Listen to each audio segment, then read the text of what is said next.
Hello, I'm Dr. Leon Stutzman, aka Doc, with another one of the little videos designed to help you to experience God's best as we join our faith together.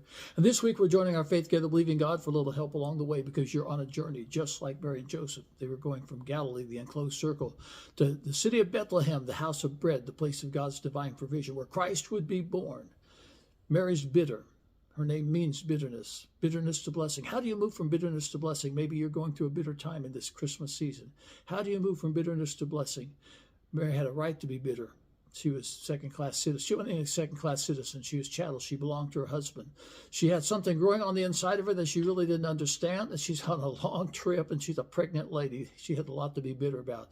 How did her bitterness turn into blessing? She recognized that she was a co-creator with God. Would you say this out loud? I am a co-creator with God. Literally, she was a co-creator with God because Christ was being formed from her flesh and her blood. You are a co-creator with God. The phrase, with God, all things are possible, implies that you are working together with God. And if you're working together with God, all things are possible. The converse of that is, if you're not working together with God, if you're not working with God, then things aren't possible.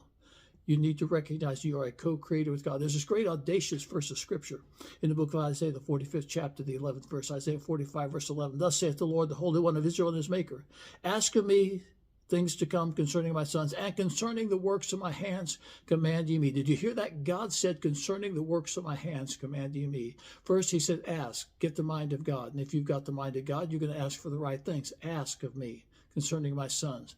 Then concerning the works of my hands command ye me. That phrase, command ye me, is one word. It means appoint. It means you appoint the desired results in your life. What do you want to see God do in your life? Are you working with God? Because with God, all things are possible. And when you're working with God, bitterness turns into blessing. I'll talk more about it on Friday. This Sunday at Aspire Church, turn on the light. Jesus said that he was the light of the world, but then he turned around and said, you are the light of the world. And my word to you is turn on the light. Catch it live on the live stream at AspireChurch.tv. Facebook Aspire Church TV. That's Facebook Aspire Church TV, live stream AspireChurch.tv. Sunday morning, 10 o'clock Eastern Standard Time. It's going to be powerful. It's going to be prophetic. It's going to help you to experience Christ in the midst of your Christmas. I'm Dr. Leon Stutzman. I'll be back on Friday. I'll see you on Sunday.